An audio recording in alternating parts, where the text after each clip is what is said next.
Shri Tuljabhavani sugar private limited Adgaon Darade या ठिकाणी unit 2 यांच्या सहकार्याने टोकाई सहकारी साखर कारखान्याचा सन 2025-26 या वर्षाचा सुवर्ण महोत्सवी गाळीत हंगाम नुकताच सुरू झाला आहे।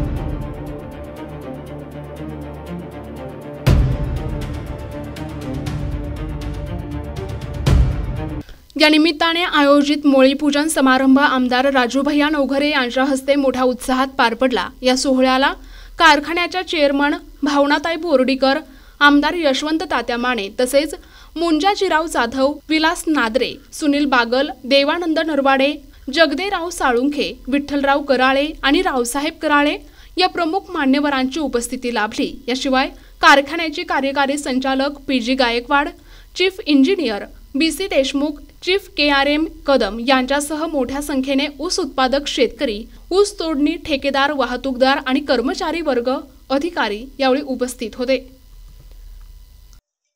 टोकाई सहकारी साखर कारखाना हा सहयोगी तत्वावर Shri Tuljabhavani sugar private limited Darade Adgaon यांना दिला आहे। गेल्या हंगामी यशस्वीरित्या आम्ही पार पाडला।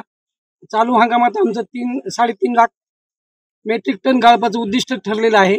त्या दृष्टीनं कारखान्याची गाळप क्षमताही वाढवली, 1250 पेक्षा पुढे केली आणि शेतकऱ्यांना फार मोठ्या विश्वासपूर्ण गेल्या वर्षी ऊस दिला आम्हाला।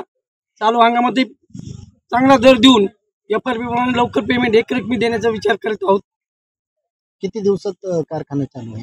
कारखाना लगेच मंगळवारपासून सुरू होईल आमचा। शेतकऱ्यांना काय आव्हान असेल सर? शेतकऱ्यांनी कार्यक्षेत्रातले शेतकरी आम्हाला गाळपाला ऊस द्यावा, इतरत्र गाळपाला म्हणजे गुराळाला किंवा इतर कारखान्याला देऊ नये सभासद शेतकरी, एवढं शेतकऱ्यांसाठी आमचं आव्हान राहील। बाय प्रोडक्टच्या बाबतीत काय उद्दिष्ट आहे? एक हंगामच्या नंतर आम्ही त्याला सुरुवात करणार आहोत। काय सुरू करणार? डिस्लरीचं, इथेनॉल आणि डिस्लरी दोन्ही प्रोजेक्ट आम्ही सुरू करणार आहोत। प्रतिनिधी नंदू परदेशी, NTP न्यूज मराठी, वसमत, हिंगोली।